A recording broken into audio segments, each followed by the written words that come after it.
Greetings and welcome to another episode of Star Trek Discovery Pod, a sometimes funny, trying to be smart podcast covering all things new and classic Trek. I am your captain for this evening. Definitely not trying to call any Klingons into my yard, Myrriah Gossett. With me on And the screen we have. and I'm your master of Vulcan shame, Paul Satajit. Yay! Clyde is on an away mission this evening. He will be back next week. As you all may know, if you've been listening to the pod, we have been rewatching Star Trek Discovery in preparation for its final season, which is coming in April 2024. This episode, we are going to be discussing season 1, episode 6, Lethe, episode 7, Magic to Make the Sanest Man Go Mad, and episode 8, Vis Pacem para Bellum. Just a couple of reminders, especially to folks who might be watching us live on the U of Tubes this evening. Paul, that's me. Paul. I'm Paul. What Paul. are some reminders we have? Some reminders. Hey, if you want to subscribe to our podcast, we're on Apple, Spotify, and YouTube. All links are at StarTrekPod.co. And if you love or like or tolerate our content, and you'd like to toleration, help, like a Vulcan would say, like, oh, I find your podcast adequate. But consider helping us on Patreon for just $2 per episode at patreon.com/StarTrekPod. Indeed, a little goes a long way. We really do appreciate it because if you guys don't know, it takes actual money to run this podcast. We got to pay for things like our website hosting, the software we edit on, this platform. Our private jet. Definitely a private jet. Yeah, our G5. So that we can record from exotic locations whenever needed. So we do appreciate y'all's support. If you are watching us live on YouTube, you can participate in the live chat. We would love if you did. If you have questions, comments, concerns, thoughts about these particular episodes, you can just drop in the chat, capital P, capital O, capital D, capital pod in the chat if you want us to pay attention to what's going on. Otherwise, have fun, chit chat with the other people hanging out with us this evening. And if you're listening to us, hey, we appreciate you, listeners. You've been downloading with us for a long time. You've been hanging out with us since the early days before live streaming, all these things, before even I was on here, some of you. That's crazy to think about. And we appreciate you. So maybe you drop us a review on Apple Podcasts or on Spotify, or shoot us an email via StarTrekPod.co. Tell us what you think about these episodes. We would love to hear from you as well. Okay, I think it is time for us to jump into another new video / bumper. If you're listening to the audio, we'll describe what's happening on the screen when we come back. I had a good time making silly little videos. So let's get ready for Rapid Riker.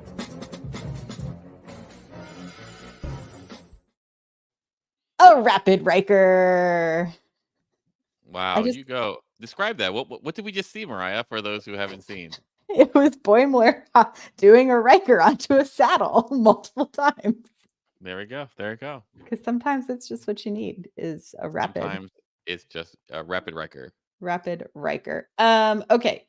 Let's quickly these 3 episodes. Was there any big standouts for you? What was maybe your favorite of the 3? Some hot thoughts. Like my favorite has always been 7, which is Magic to Make the Sanest Man Go Mad, just because I'm a big fan of Rainn Wilson as Harry Mudd. I think that's like inspired casting, and like for all of it, like a good time loop show. Like it's just very good, and the way they did it. This was the episode that goes like, oh, I can be down for this. Like, I was on the fence for the first 5 episodes. I take it back. 6 was pretty good too. But for the first 5, I'm like, I don't know where this is going. 6 was very good. I go like, oh, and then 6 got my how does it go? How does intrigue? It was the amuse-bouche of a better meal that you were looking forward to? Like 6 intrigued me. 7 got my attention. So I think, but 7 still, like, it's a real classic episodic where like you can just remove it and it would be fine, but putting it in there helps and like like uplifts the rest of the serialized arc. Yeah. I think. Yeah, I agree. 7 to me is one that I consistently will go back and watch if I'm feeling it, because it is like, to your point, it doesn't feel like you have to know every piece of plot to enjoy that particular episode. I also enjoy Rainn Wilson's portrayal of Harry Mudd. I love, my favorite part though is when Stella shows back up with her dad in very, what to me are like such throwback costuming to like the TOS era, that I really appreciated it. So yeah, I think 7 of this 3 really stands out to me. 8 I really love because we finally got off the ship and we're doing some exploring. I love when we go on to different alien planets that we've decided. Perhaps like some strange new worlds. Some strange new worlds, if you will. We're discovering things.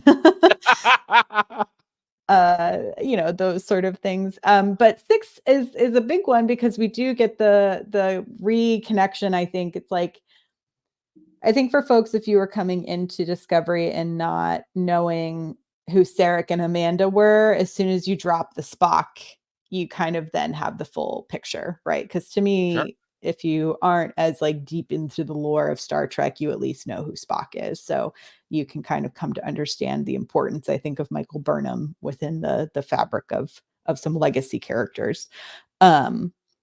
But yeah, let's go ahead and start with 6. We'll start with Lethe, which was directed by Douglas Arnikoski, which I just practiced and still messed up. Like Arnikoski, yeah.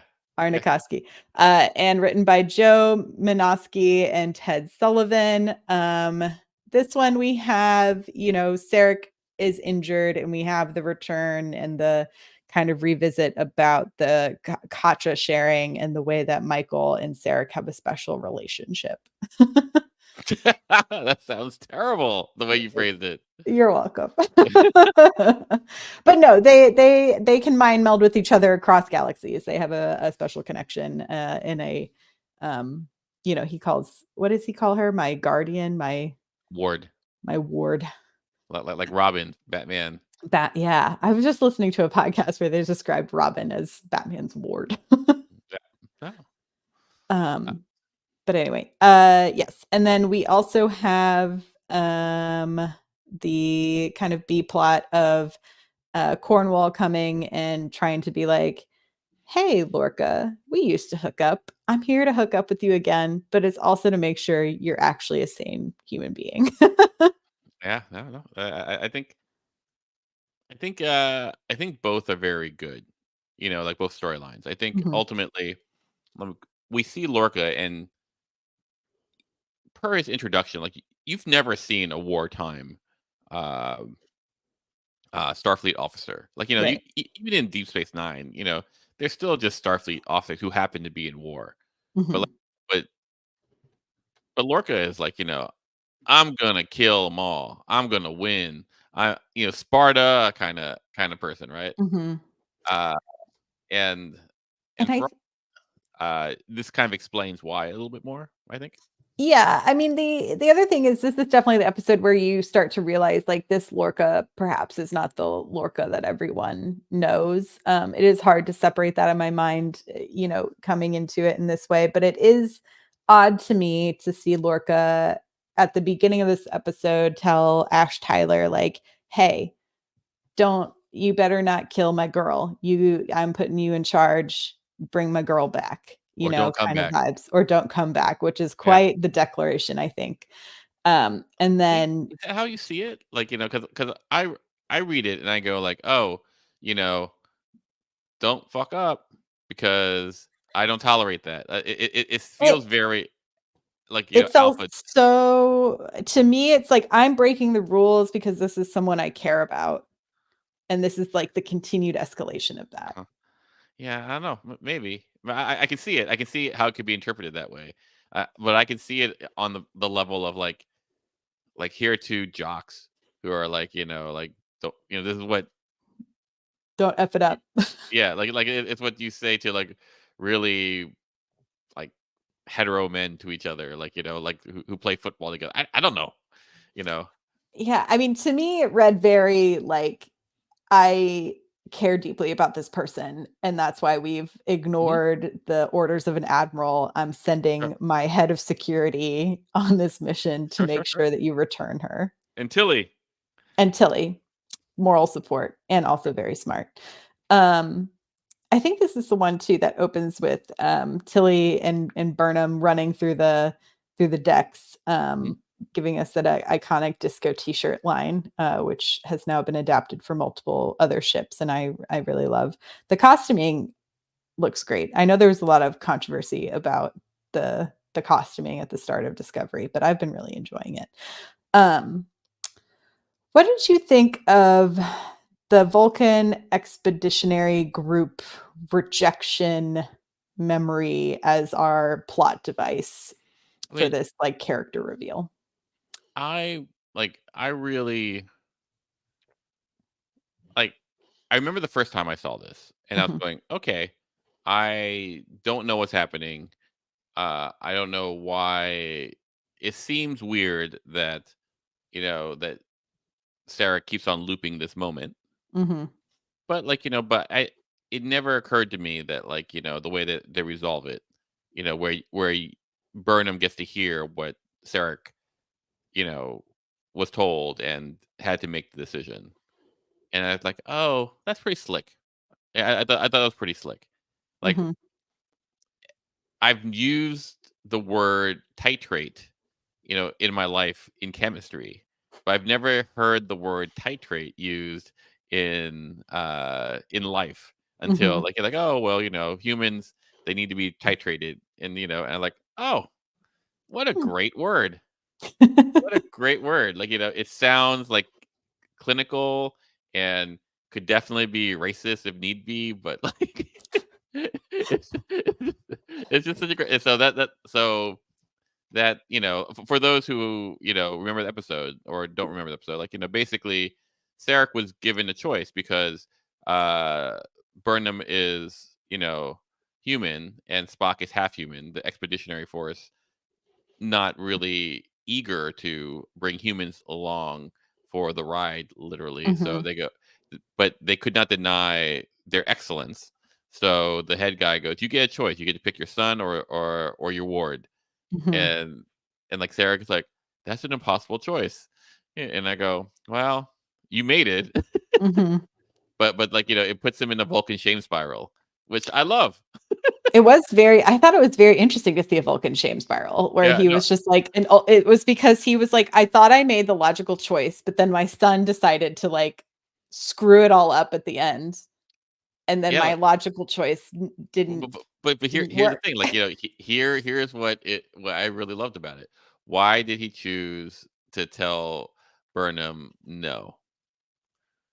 That Like is, he yeah, they like just said no. Because and, I mean, that is such a dad move to be like, I can't tell you I had to sever the baby in half, like I would rather you just think that they made the decision instead of me. and what's really interesting is like you make that choice because this is what it looks like. I don't know if it is because but like Sarek made that choice because Spock is his real son versus which is a cold and interesting thing to have a Yeah. discussion about. Yeah. Yeah. I think that's really like here's this woman who shares his katra. Right. It's like she literally is a part of your soul. That's And right. then there's your son who has your DNA. And he chooses the son, which has all this like implication with like, oh well, is it a sex thing where like you hear Mhm. the boy versus a girl? Is it a genetic thing because secretly you think Vulcans are superior or all these things come into play. And I'm It sure he thought about all of them. Yeah, because it doesn't seem like it's a flip of a coin. Because like Mm-mm. he could have just said to her, "Oh, it was a flip of a coin," or "I chose Spock." Like whatever the reason is, he's ashamed of it. Mhm. That's what's so crunchy about this episode. Is like here's Sarek, you know, doing something that he's shameful of, you Yeah. know, and I go like, oh well, that's an interesting wrinkle. That's a worthwhile uh addition to the lore, Mhm. because you don't get to see that. You don't get to see people like wrestle, not often. Like you get glimpses, but like Yeah. in this particular way, I Personal always go back. moral quandary. Yeah, I always go back to Pale Moonlight in Deep Space Nine because that's where Cisco basically goes, "I'm gonna trick the Romulans into getting into the war. It's Mm. gonna cost millions, hundreds of millions of Romulan lives because I want to win, but that's worth it." So like hundreds of Romulans die because or go to war because of Cisco. And Mhm. Cisco's like, "Yeah, that sucks, but I'll do it again because I gotta win." And you're like, "Oh, that's a bummer." But like, but For Sarek, he's like, I have to make this choice, and I've made it a million times in my head, and ultimately it was screwed over in the yeah, end by not yeah, my own choices. yeah, it's beautiful. So I really respect that storyline. Like the way, like, I really like it when a storyline like gives you something that is new. Like Mhm. and so what Discovery does oftentimes is like puts a different for all of it, like in TOS or the 90s era Star Treks, things are morally clear. Mhm. Like, you can do a bad thing, but you're still a good person. Here, is this a bad thing that he's done? It's messy. And, Mhm. and I think in some ways, and this is probably w- why some people don't like Discovery or like have a resistance to it, is because Discovery is by choice messy. Yeah, it doesn't give you it's a lot of gray areas Yeah, explored rather than exactly. keeping things very black and white. So I thought this was like the an accessible messy point. Yeah, yeah, I agree. I agree. Um, and then we ultimately move with Lorca and Cornwall, who hook up, and she sees scars on his back, and I think has the inkling of like, I don't think this is actually the same person, especially when she's just like, this hookup was not the same as our last hookup, which I thought was a very interesting But detail to point but they out. hooked up Yeah, like 20 years ago. Like, yeah. if you were to hook up with someone you hooked up with 20 years ago, I would so hope it would be different. and with 20 years you can fall down and get like a, Yeah. a scar or two. So like oh, you're different because Mhm. you hump differently. I don't know. I don't know. But what was so shady to me was then when he's like, Cornwall can go to this Klingon thing that is very obviously a trap. Sure, sure. Like, so I thought that was an interesting way for him to, I think, see someone who was now a potential threat and to remove that potential threat Yeah, no, to I thought that's like, revealing his and when identity. like Saru goes like, "Hey, are we gonna rescue her?" And he goes, "Nope." Nope, we're gonna follow Starfleet orders, even though Yeah, we literally just spent this whole episode ignoring them. like, I think what was really funny about that, or good about that, watching it the first time, is like, oh, well, here's this person who is doing something that seems so apparently benefiting them. He Mhm, was gonna lose his command. She mhm. goes, "We're gonna take it away, and you're gonna have to go through real therapy." And and he goes like, "Oh, okay. I don't do that, please." Mhm. And and then And then when go see some Klingons. a- and then when that happens, like when she goes away and gets caught, he's like, "Well, I could save her, but maybe I'll follow the rules this time." But You she's know, been telling me I gotta start following the rules. that's He's right. really That's right. just So listening to what she had to say. so watching it without hindsight, I was going, "Oh well, it's an Mhm, interesting character. Like here's this person who's conflicted. He's willing to sacrifice this admiral in order to keep his command. That's how much he wants mhm. to win the war. I don't know. He's like, spoiler Right. alert, bad guy, but Mhm. but but I go like, oh well, here it is. Like here's this situation where you have a messy captain. That's Yeah. interesting. Like Speaking of messy captains, into episode 7 with Magic to Make the Sanest Man Go Mad, directed by David M. Barrett, written by Aaron Eli Collette and Jesse Alexander. Um, I thought it was so interesting that we go from an episode, which to me was Lorca showing us, the audience, how much he cares for Michael. And then in mhm, this next episode, we have Tyler, playing hollow deck with Lorca and then being like, just kidding, I'm gonna go after your girl. Like I'm gonna put on the moves at this party. I just thought that was an interesting little jump. Yeah, I mean, like all's fair in love and something. Yeah, that's true. But yes, I enjoyed this timey-wimey episode. I love the Gormagander. I thought that was like a funny kind of way to get him smuggled onto the ship. Um, and also just like I love when we interact with weird, strange space creatures. And the thing to me that was wild to watch was the multiple ways he decided to kill Lorca. Oh It yeah, was no, brutal. no, But yeah. yeah, Lorca, like I love the fact that Lorca was just a non-character in this episode. Mhm. It's Yeah, just it was kind of nice to get to see Anthony Rapp really shine in this episode. yeah, I thought that too. I go like, oh, like he's a lot better with Tardigrade DNA in him. Yeah, You know, it is an interesting like shift in the personality, right? And mhm, Tilly's been kind of pointing this out of like, hey, you're kind of swinging between like hippy dippy, all is love, and like extremely angry person. But this episode, we mostly just get hippy dippy, everything is great. Although at the beginning, uh when Stamets is trying to explain like the time loop to Burnham, like the first go, I was like, I mhm. don't know how many goes you've already had, so maybe you're just like tired of explaining this, but like I was like, just spit it out, my friend. Like you have a time limit.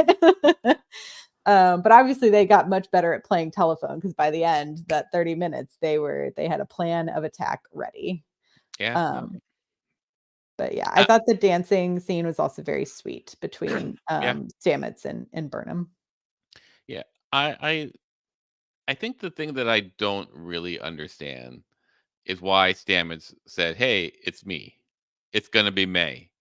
That's what you're missing, Oh, like May. when he approached, yeah. I mean, I think at that point he had seen everyone die so many times, he might have been like, "I just need this to stop." I don't know. I don't like does that seem like that'd be right? Is that what you would do?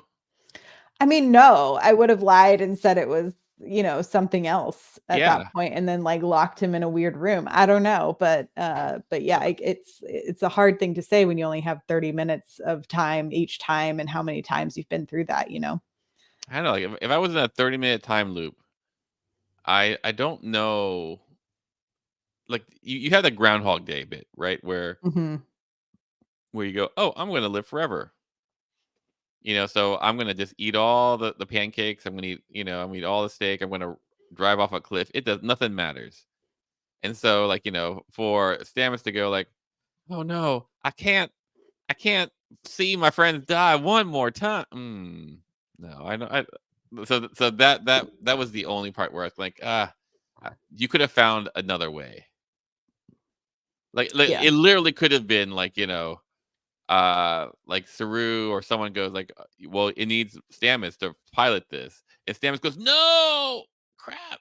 Like it could have Mm. literally been that. Uh, I don't know if Saru would have broken, though. you could have had anyone do it, like anyone break.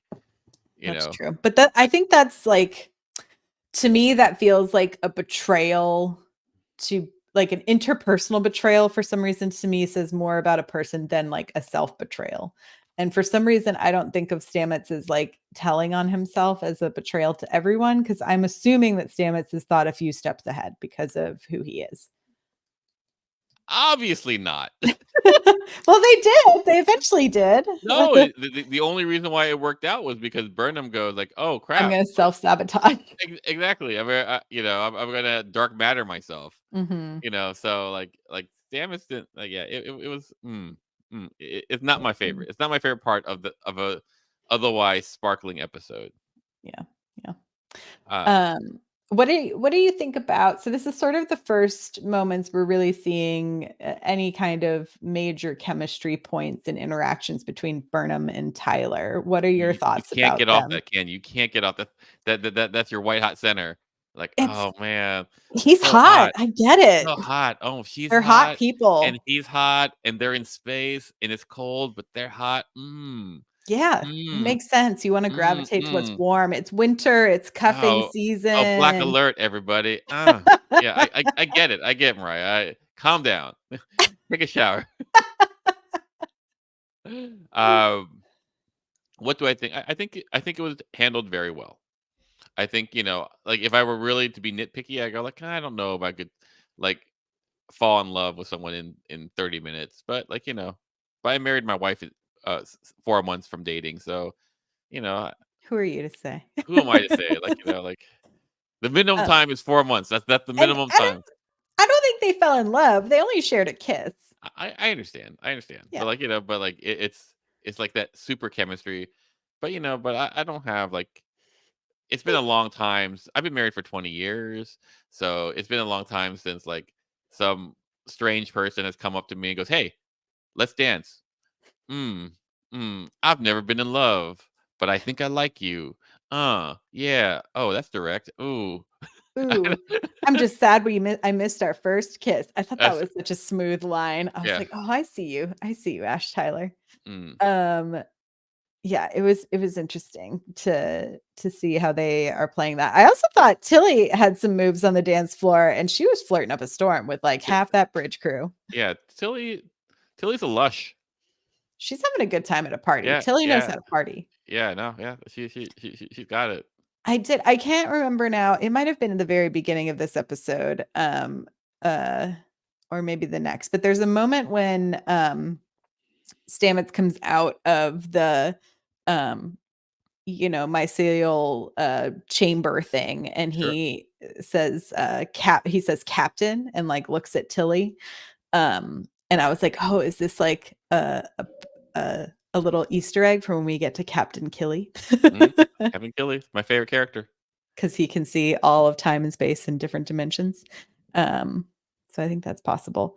What did you think of the Stella twist at the end?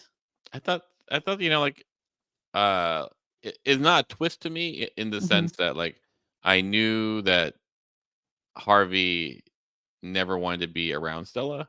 Hmm. Is running from Stella. The fact that they called Stella and like, oh, her dad's an arms dealer. And like I think what I really like is like when Stella grabs his hand and squeezes it, and she goes, "Oh, he's under her thumb," like, kind of. Hmm. And I go like, "Oh, that's good. That's good." Yeah. I did like the outfits, although like what I really like about his outfit, the father's outfit, was like it was leather. And the cape. Yeah, so I thought that was hilarious. Um, yeah, I mean, in that way, I I like how should I say it in the best way?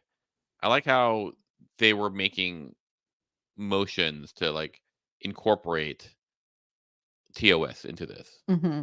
Like Yeah, I was like the wrap up at the end felt very TOS of like we're basically like we're turning you into your parents, mhm, like very kind of Scooby Doo ending in a way of like, oh, we've revealed the monster as you, and now you must face these like consequences for your actions. It felt very like, yeah, TOS in that yeah, way, and I enjoyed it. yeah. So it's good. Like I love only one timey story. wimey nonsense. Yeah, no, like I really like. I hate it when time episodes are dumb, where I go like, oh, this feels uninspired, but Mm, you're doing it because that way you don't have to change locations and it's cheaper. mm. And Like I a like cave episode, if you will. it's the cousin of the cave episode. Hmm. And then I appreciate that. And it's fine. I like how this story was just one story. There was no Hmm. second storyline. It was just this, Yeah. and that's I enjoy that sometimes. Like, but normally I do prefer like probably a multi-story arc. Yeah, Eh, to me, it was kind of a like there was like the plot and then there was like the emotional story arc, right? mhm, Because we had the mhm, relationship, I think to me was the B plot. mhm. I will say though, like if you think of TOS, it's all there's no generally no B plot. It's just here's the adventure of the week, and we're gonna go do the adventure. So this feels like that. So I think Hmm. maybe in some ways the rhythm of the episode probably uh, has nostalgia bait for me. Yeah, yeah, I would agree. Okay, moving into episode 8, see Vis Pacem para Bellum, which means to have peace, prepare for war in Latin. We have Tyler, Burnham, and Saru going down to Pavo, a seemingly uninhabited planet, which has a big crystal transmitter that's broadcasting the planet's vibrational frequency. We love crystals on Discovery. That was the other thing. We had time crystals. Time crystal or otherwise. Time crystal or otherwise. Crystal meth, it's all there. All there. They've got that guy Heisenberg cooking it up for them. That's right. But they want to use this transmitter to essentially make like a sonar to now detect all of these cloaking Klingon ships, which we had kind of in the cold open, where they're really having a hard time defeating these cloaked Klingon ships. And so we finally get to go off ship, and we're on a planet, and everything is kind of bluish, and Saru is like, everything is too loud. I'm hearing all these frequencies, and then these sort of like amorphic of the wind sparkly beings appear and mind meld essentially with Saru, and he's like, everything is peace and love on this planet, and then he crushes the communicators, and then he's like, and I ain't leaving. Yeah, there is a lot of like fun Doug Jones moments in this episode, some really interesting performance like pieces. And I think to me the other thing that sticks out is like Saru, they reveal that Kelpians can run, I think, at like 80 kilometers per hour, and so there's a moment where you just see Saru like running after Burnham, who's trying to then use the crystalline transmitter without the permission of the Pavo. And we also get some revealing moments from Ash in this episode, where he talks about his desire to truly, like, I guess, get revenge in a way. And it's like one of those little drops, I think, of potential Klingon-ness that's happening here. Ash Tyler, Klingon in disguise. Yes. So they're, I think, dropping a few things here. And then we also have Cornwall, who is in prison with Laurel, kind of trying to find her place, with Cole, who's now taken over all of the Klingon thing, has been providing the cloaking devices to all of these ships. And she's just like, I don't like you, and I don't know if I want to be here. And so this is my question. This episode, I really loved Mary Chieffo's performance as Laurel in this episode, because we finally okay. We've talked about this, Paul. Yes. But I thought it was an interesting performance, because I at points was like, I think you do want to defect and join the Federation, and not join the Federation, but defect and go to the Federation, because she's asking questions of like, what do you do with prisoners of war in the Federation? Oh, you don't kill them. She's essentially like, oh, I won't go die without honor. If I defect, I can go and maybe wait out this war and figure out what I want to do from here. Because she's like, I'm not down with this Cole person. But then she has this big fight and seemingly kills Cornwall, is what it's like portrayed as at the end of this episode. But then she goes to dispose of the body and sees the body of all of her bodies of all of her friends that have been killed by Cole. And so I think, I can't tell if the twist is at the beginning for her of like, I'm ready to leave, or if it's at the point where she sees the bodies. Yeah, no, it's tough. So, Like, I don't think, I don't think you can know. I don't think you can know. I think that's like, she's a master spy. She comes from the house of master spies, Mm-hmm. and so like part of being a master spy is being inscrutable. Yeah, and I think she plays the line well. Yeah, no, like it is one of those things though. Like I don't want to come back to it, but like at the end of episode 2, where she goes, "Here is the master plan," and then like like all I'm seeing is like, man, your master plan sucks. Right. So is this like a part of the master plan? Exactly. I don't know. Or is this like, no offense, like a J.J. Abrams style Lost, where like, oh, here's a great concept and we are lost. It's in the title. We don't know where we're going. We're lost. And so I wonder if this is that type of case where like, where she's just at some point you're just winging it, right? You go in with a plan, it was going to be great. Whoops. you know, my Klingon in disguise doesn't remember that he's a Klingon in disguise. Like the guy I I bent the knee to is like so much suckier than I thought. The Joffrey of Klingons. Yeah, the Joffrey of Klingons, truly. Yeah, it's hard to tell, and I'm enjoying watching the reveal and getting to see more every time I get a glimmer of like the Klingon situation, I'm excited by it. But No, you're a Klingon lover. I am. I love A Klingons. Klingon file. A Klingophile. Klingophile. The other thing that kind of happens in this episode is Burnham and Tyler have a bit of bonding time on planet while Saru is seemingly trying to communicate with the Pavo, but I think is just being brainwashed by them, where he's kind of talking about like, oh, I want to go back to Seattle and fish. Have you ever had fresh grilled trout from, very like, I'm a man of the woods, who just so happens to also be an orphan. And it's very like, I don't know. And then she's like, she is essentially like, I'm probably going to go back to prison. So is this even worth it? It's like, I want to stop this war, but is me pursuing any kind of relationship with you even worth it? The answer is yes, Of because course. everyone needs vitamin D. Also, you can have a pen pal, have that prison pen pal going. Yeah, how's that going to work out for you? I don't Like, know. anyway, I think one of the things that, like, not to be like anti-discovery, one of the things when I watch this episode, I go, oh, they really have no idea what they want to do with Saru, do they? They're searching. Like They are searching. they're going like, oh man, we got nothing. We got this. We got Doug Jones, and we got this prosthetic, and Doug is a trooper for putting this on every single shoot. Mm-hmm.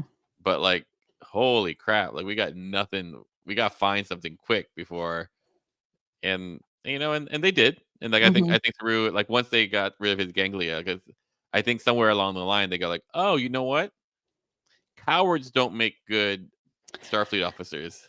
And, this was kind of that first glimmer, I think, of maybe where they want to take him, right? Because he does reveal in sickbay at the end, him and Burnham are having kind of this moment, and he tells her about how he's never lived a day not being in constant fear Sure. until he was on that planet and in harmony with the planet. And so it was such a great way to reveal so much about that character in like, I am constantly second and third guessing every choice that I make because of this innate fear that I have as my species, because of this ganglia, because of the way that he's lived his life, and then genetics, right? And then to have that like breath of freedom that he's now tasted, and it's like, what I wonder if that really plants that seed for Saru of like what is possible going forward. And I think it definitely planted the seed for the writer's room of what's possible for this character going forward, right? I mean, I think like coming up with the Saru character, I go like, oh, imagine a tentative officer, someone who's will always be unsure because that's their species. I think like if you're making interesting to play with, right? Yeah, if you're making messy Star Trek, well, that's messy. Yeah. Like if you're making TOS, you don't want that. No, that breaks the formula too much. Yeah. But yeah, and then we end with, so the Pavo people, like so Burnham and they all leave the planet thinking they've accomplished their mission, and Saru's like, I'm gonna have to get over this. But the Pavo, who are so linked to the idea of harmony, and after learning the concept of war from their mind meld with Saru, have decided to take it upon themselves to try to bring peace to the Federation and the Klingons, and is now called the Klingons to the planet. And Discovery is like, we're the only line of defense for this planet, and now we must stay here. And that was our cliffhanger ending. Yeah, no, it's interesting. Like it's this side. Like I think America gets the rap of like, oh, sticking its nose in conflicts that it doesn't really. What? Well, unjustly so. How about that? So yeah, like it's it's interesting. I don't know if it played enough where I could warrant that, like where Mm, the politics goes, oh, we're just so much better. It does reminisce, what do you call it? Resonate with mhm, what I think were the Organons or something, like in TOS, where basically there are a bunch of like these hyper evolved beings, and uh the, they were fighting for a planet, and mhm. then they basically, like, the Klingons and the Federation were gonna go to war over this planet, and then they made everything like super hot, like you couldn't touch anything. They're like, And now we're undesirable. like you couldn't touch you couldn't touch your phaser, or, or you Mm, couldn't move everything. All the Federation, all the Klingon Empire was paralyzed, and they go like, you will not play anymore. We will set the rules. interesting. And like Very Q-like of them. and part of that, the aftermath is, we're gonna see who deserves X, Y, and Z by how well you terraform this one planet. Hmm. And that one planet is where the grain that the Tribbles ate. It's the Tribbles is the sequel to that episode. Oh, yeah. Now I'm Interesting, huh? remembering. It's all coming Interesting. together. It's all It's coming all together. It's it's like all it. coming back to me now. That's right. Right. Yeah, I guess like the triples just always stand out so much more in that series of episodes, but that is true. It's the grain. That's where that starts. Because that's Riley why they have all Vichikali, of it. invented by a Russian, according to Chekhov. Hmm. And Kirk's most famous line: "Does everyone know about this wheat except for me?"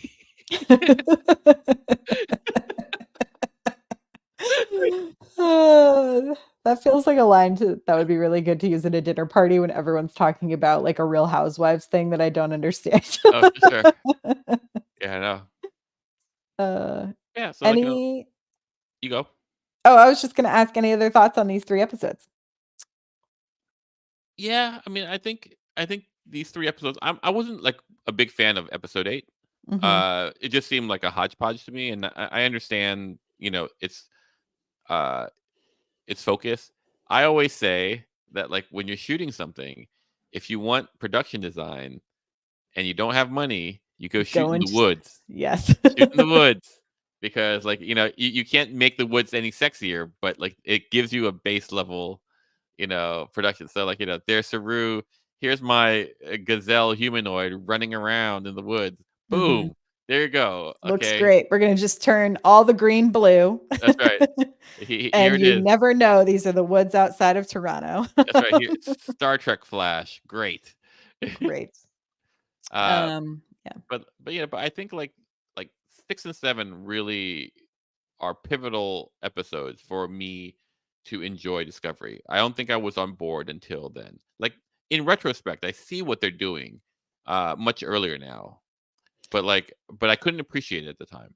Yeah, it is interesting. I went back because I was like, "Oh, I feel like I need, like, to actually read someone's, like, really fresh take of this." So I went back to, Den of Geek, who I usually enjoy, their reviews. I think they do a good job and are usually pretty fair, um, on a lot of these. And what's interesting is of these 6, they only gave 3 out of 5 stars versus 7 and 8, they gave 4 out of 5 for each of those. So I thought that was interesting. Mostly they were like excited we finally got off the ship for 8, which I think I share in some of that sentiment. Sure, sure. Um, I think I think in the end, like, 6 is a very nuanced episode. I think you mhm, can just go like, oh, here, but like the ramifications of what it is for Burnham, for Sarek, for basically human Vulcan relationships yeah. are, here's the Vulcan who is most in present day hand reaching across the aisle to go like, oh, Mhm, we can do this together, only to find out, but I still look down at you because you're still human, right? mm. It And is interesting. you suck, right? We're still better. So it's like a little, Yeah, uh, it was, it's interesting because to me, I think the reason it got a lower rating in my mind is because it's the episode that has the most connection to legacy characters, and I mm, think for a lot of people, watching Discovery and it not matching up with what they wanted with the legacy characters created a lot of dissonance to me. Sure. No, but, I can see that. But I have no problem with it. Yeah, I think it's good.